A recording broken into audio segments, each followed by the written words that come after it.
So what's going on, everybody, man? We're back on another episode of the Players Circle, man, and I got a special guest, man. I got a kid that I've known for a while, man. One of the most talented guys that I've ever seen with my own two eyes, man. A guy that has forced me to up my game up in my program to help guys get exposure, man. We're talking about a guy who's hell of an athlete coming out of Plano East. A guy who's All-American this past season, man. All-Conference this past season. Can run the rock a little bit. He wasn't as good as me coming out of Plano. So I got to get his job.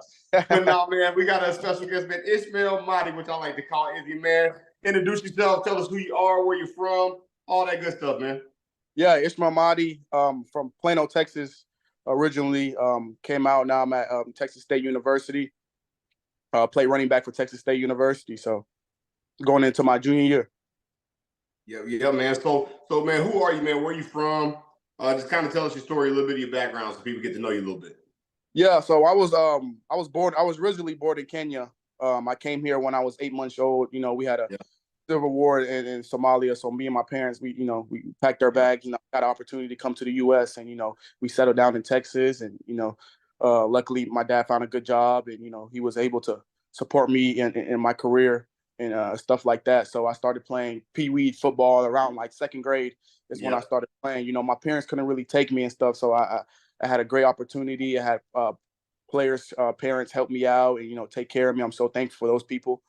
And that's how my career started, is playing pee-wee football, and then from there I just fell in love with the game, and then took it over to middle school football. That's when other coaches around the city, around the community started seeing me, being a good player, but also a good person, and they started to help me out as well too. Just to, because they seen it, they done it. The high school coaches, the people around the community, they seen how players. I didn't even know scholarships existed and stuff like that. So, told me about that, and they used to come to the house and tell my people, like, your kid is talented. Mm-hmm. He can take it so far, and the scholarship could pay for college and stuff like that. And that's where, I started to lock in and really, help my parents out, because, we don't come for nothing. So for them to not play for school is big and it's huge. So, I took that with a grain of salt, and, just ran with it, started working hard and surrounding myself with the right people. And luckily I had good people around me to take care of me and, pay for camps and pay for stuff like that, stuff that I can't regret them doing and stuff like that. So I love it, man. From there, school, and then high school, Plano East, that's history right there. So that's where I really took it to a next level and stuff like that. So I love it, man. Well, shoot, man, I want to get into kind of like the high school journey, the recruiting journey, but man, see, I got to tell you something, man. So like, there's two people. So man, you were part of the program with what I have in 7-on-7, and I've expanded into the high school tackle, man. It's creating our own varsity team, getting guys scholarships. You and Charlie were the two reasons why I started my high school program. See, I don't know if I ever told you that. No. When I saw y'all, man, and y'all were coming out, and for whatever reason, guys weren't offering you, schools weren't offering you, I said, ain't no way in hell these kids don't need to be getting offered or should not be waiting on offers like this. So like, you and Charlie were y'all were the two reasons why I started this deal, man. Because like I told people all the time, the time that you had, man. I remember we used to talk. I used to send you stuff out to every school I could think of, man. I used to Kansas State, Oklahoma State, crazy stuff, right? Man, I want to get into your recruiting journey though. So you're in high school, you balling on the field, you're doing anything, you're comparing yourself against everybody in DFW, Texas, whatever, right? And you know that you're talented. You know you're putting up more numbers than them. You're playing in a 6A high school. What was the recruiting process like when you finally started to understand who you were? You started to understand how this thing really worked. Was it frustrating? Was it disappointing? Did you end up liking it? What was that process like, man? Knowing the type of numbers you were putting up, the type of people that you were being compared to, man. How did you go about that process? Yeah, I mean, it was very frustrating for me and my family.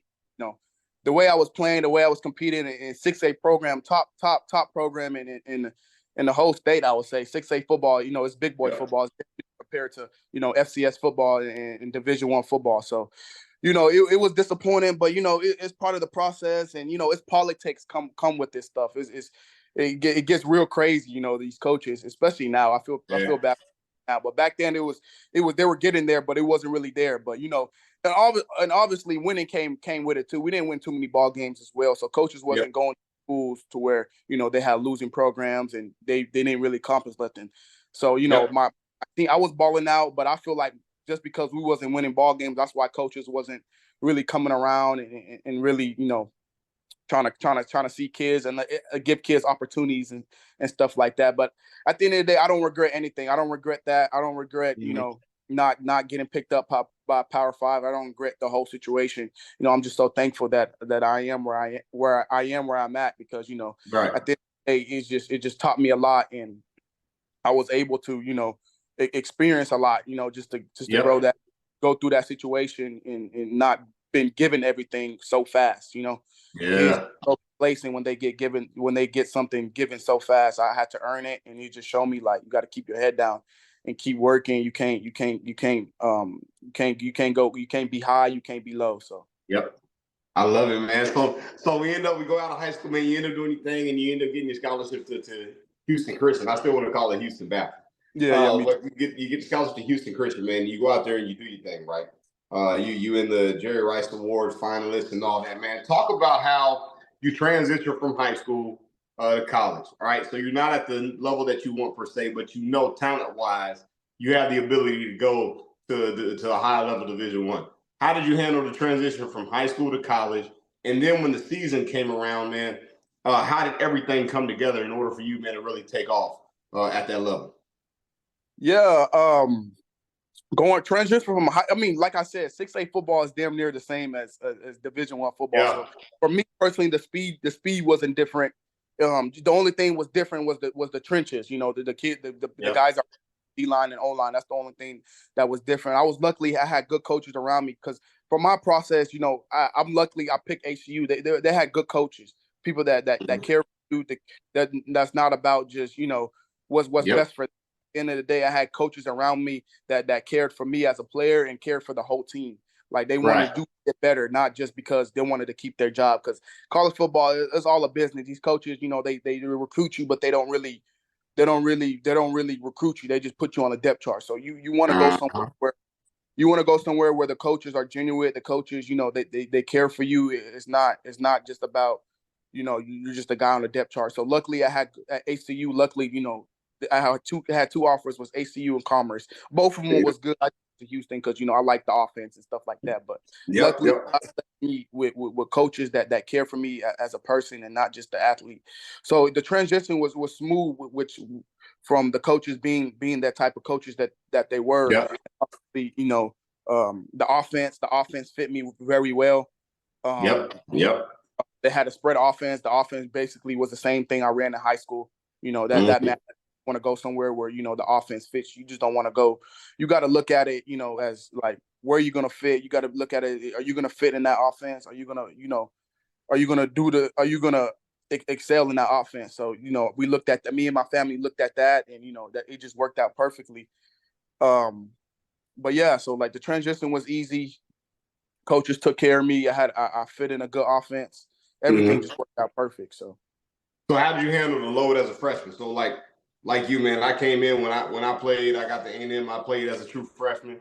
How did you handle that though? So man, you in a new world, right? So back when I was in high school, or not high school, going into college, we didn't have no social like that. We had Facebook, dog. Right? And so like you got the social, man. You coming in, you playing as a freshman. How did you handle the jealousy?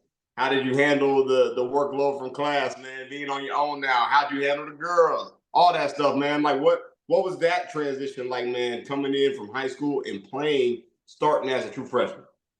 Yeah, it was a good experience. Something that I do. So I worked hard for it. The transition it was pretty difficult at the beginning, but I started to get comfortable with it because just knowing you're a true freshman, like you're gonna make mistakes.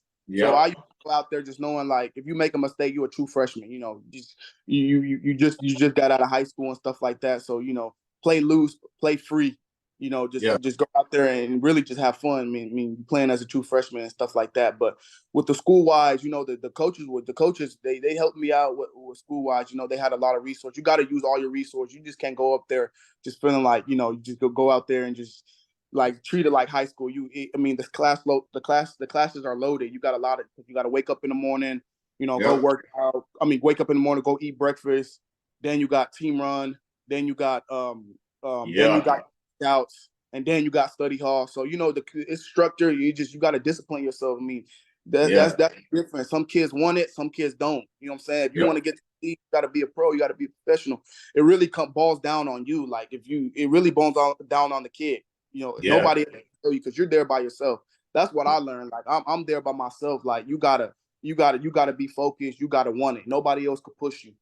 So at the end Hmm. of the day, you can't blame nobody else. You can't blame your parents. You can't blame your coach. Yeah.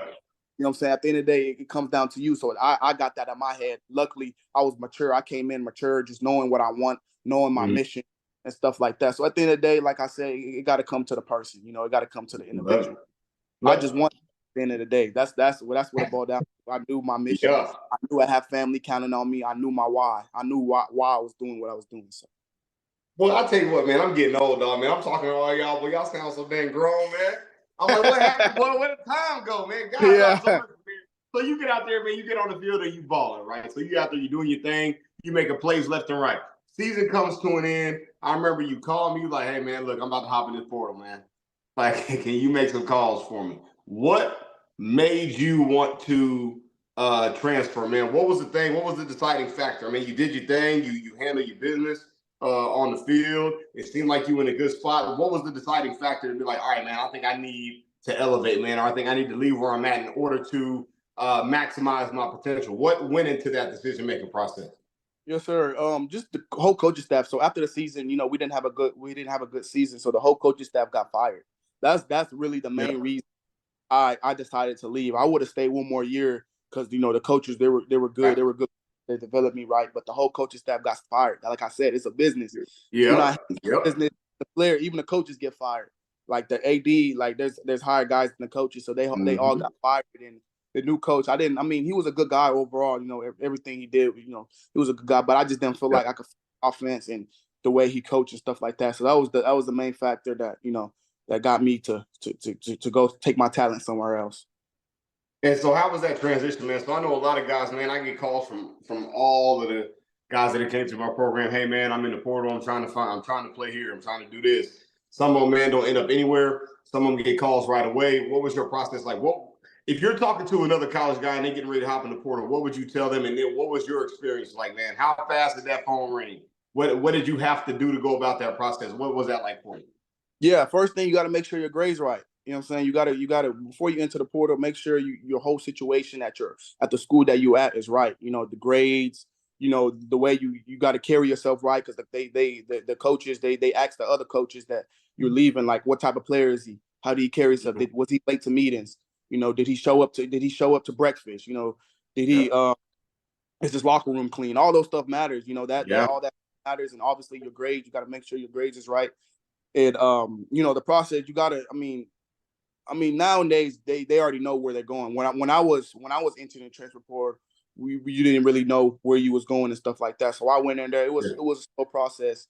I had a good season, but it was a slow process. Like I was calling you every day, telling you about the Mm-hmm. slow process. Yep. God was by my side, and I was lucky to find a good program. Man, it's interesting, man. Was it like the high school recruiting process all over again? So like when I go in and I go on my Coaches Corner podcast and I talk to all the coaches, man, they talk about how they prioritize the transfer portal, right? So you were part of it too, all right? With GJ down in Texas State, how you turned over the whole roster. Y'all was out there killing this past season, right? But also, what was that more?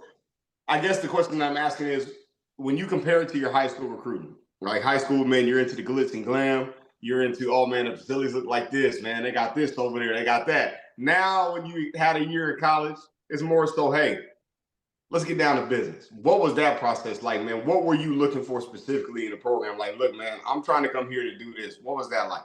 Yeah, yeah. So like coming out of like the high school kids, like coming out of high school, it was about facilities. It was about Yep. stadium is bigger. It was about Uh-huh. now when I went into Porter, it's about like I said, like it's about is this offense gonna fit me? How are these coaches?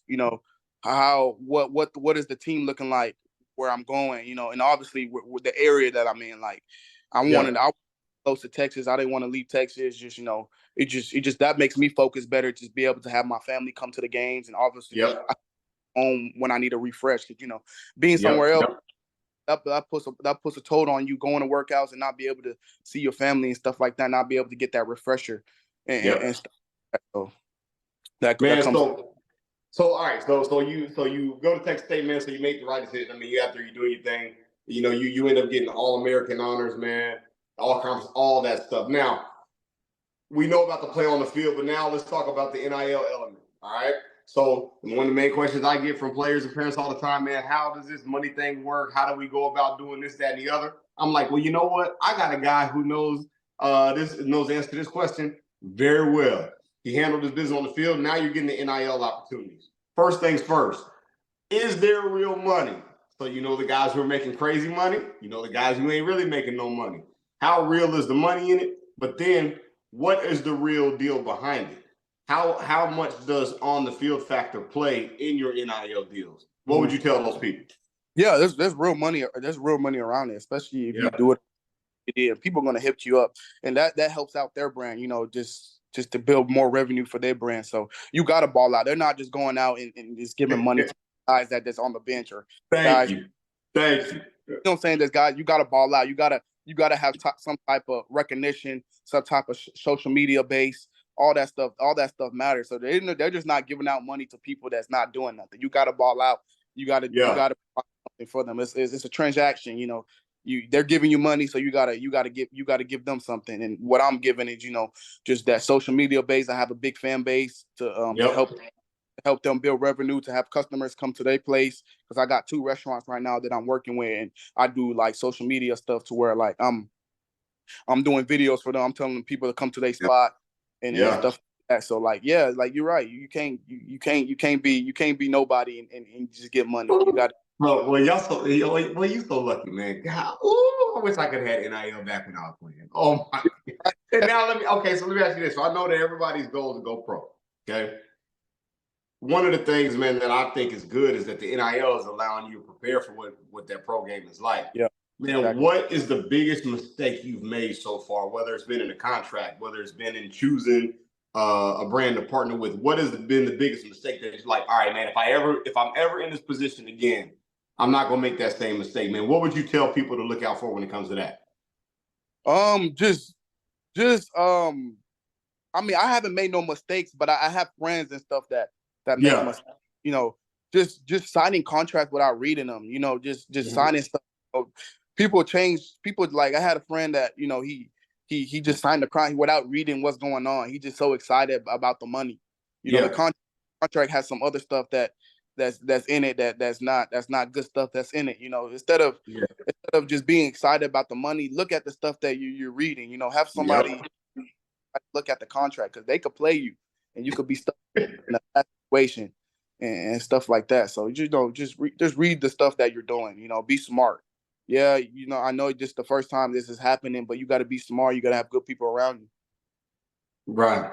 Now let's go to this, man.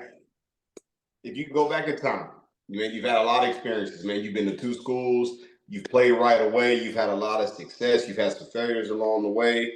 You weren't highly recruited coming out of high school. Man, you've done a lot of things. You've accomplished a lot of things, and you've done a lot through adverse situations. Knowing what you know now, what would you go back and tell yourself? Be like, look, man, Izzy, check this out, man. Don't do this. Or, hey, go there. Or, hey, think about this when you're making the decision, man. If you're talking to that next group of guys coming up, that next recruiting class coming up, what are you telling those guys? I'll tell them, I'll tell them go somewhere where the coaches, the coaches generally care about you. Go somewhere where you're loved. Basically love. Go somewhere where you feel comfortable. Don't just go somewhere where you feel like everybody else is going, or that's where the hype is. That's what I want to tell the youth. That's where a lot of kids get that into the. That's why you see so many kids in the transfer portal. They're going they're places for money. At the end of the day, I could have went anywhere in the country. Because they opened the portal to where you could transfer out and you could go anywhere. I didn't go because I looked at the bigger picture. I'm good where I'm at. I got good coaches around me. I'm not gonna just go chase money. I'm not gonna go chase hype. I'm not gonna just go chase Power 5. You know what I'm saying? Like, I'm gonna go somewhere where I have good people around me. I have a good foundation. and just look at the bigger picture. At the end of the day, kids are looking at money. Kids are looking at, uniforms and stadiums and stuff like that. You got to bigger picture and go somewhere where you celebrate it, not tolerate it. You know what I'm saying? So, Man, so then I'd be like, all right, man, I'm a kid. Well, shoot, Izzy, how do I know that the coach is about me then? I mean, like, hey, man, they sending me all this stuff. They telling me about all this money I can make, this, that, and the other. It seemed like they like me. What would you tell them with that type of scenario, man? They're getting recruited, man. The glitz and glam that looks good. How can I decipher who really cares about me? How can I decipher who's real with me, man? What would you tell to those people? yeah, you gotta. I mean, when you go on visits, ask the players. The players don't lie. The players are not going. Ask the players that's already there about these coaches, because they're already there at the recruiting visits and stuff. Official visit, they're gonna baby you. They're gonna treat you well. When you go out with stuff like that, go ask the players. Go talk to the players, because they're around these coaches every day, 24/7. So that's what I would tell the kids. That's what I did. I'm asking the players, like, how are the coaches? How offensive coordinator? How is the head coach? You know what I'm saying? How are they treating people around here and stuff like that? Love it. So check it out, man. I gotta ask you this question. It's gonna be the last one I ask. All right, man. So now we get into the business of this thing. Okay. Now you've had your experiences, man. You said that you wanted to stay in Texas. You said that you wanted to stay close to home. If we're getting into let's just talk NIL, because that's what everybody knows. All right, so we're getting into the NIL space. We're talking about building the brand. We're talking about doing all this, that, and the other. Man, I'm from Dallas. I'm from Houston. I'm from Austin. I'm from San Antonio. Would you recommend guys staying in the state of Texas? One, for like brand purposes, man, for being able to maximize your situation, or would you advise, hey, man, go out of state, or would you say it doesn't matter? What would you tell those guys, man, that are trying to pick from these schools when it comes to the business side, the marketing side, the NIL side? How does all that apply? Yeah, stay. I mean, I'll say stay in Texas. Texas is big. Yeah. There's a lot of forces in Texas, a lot of connections in Texas. Like, look at Austin. Look what Austin got. You see what Sarkeesian got going on over there. So much money in Texas. You Texas, and it's a bonus if you're from Texas. You know what I'm saying? Just being close, and you have so many connections and relationship like you. You know what I'm saying? I got a relationship with you. You got to build all those relationships, all those connections. I'll say Texas is big. It's a lot of stuff that can happen in Texas. Love it, man. Love it, man. Well, shoot, man, I ain't gonna take too much of your time. I know you're busy running around. You got some burgers you got to go promote, man, and all that good stuff, dog. Yeah. Well, shoot, man, that's another episode of the Coach's Corner, man. Hey, if you have any parting words, anything that you would like to tell anybody, if you want to leave them with one thing, what would you tell them as we close it out? Don't be afraid to be great. Keep going. Yeah, love it, man. Where can they follow you at, big dog? They can follow me at I am Ishmael Mahdi on Instagram, and on Twitter, I am Ishmael Mahdi _6. Love it, man. Well, shoot, man, we have one of the best backs, one of the best athletes in the state of Texas. Hell, even the country, man, that joined us today, man, gave us a lot of insight, a lot of experience that he had playing on the field, man. Make sure you guys, you like, you and subscribe. You continue to watch the content. Go to pptleague.com for more, and we'll see y'all soon. Yes, sir. Appreciate you.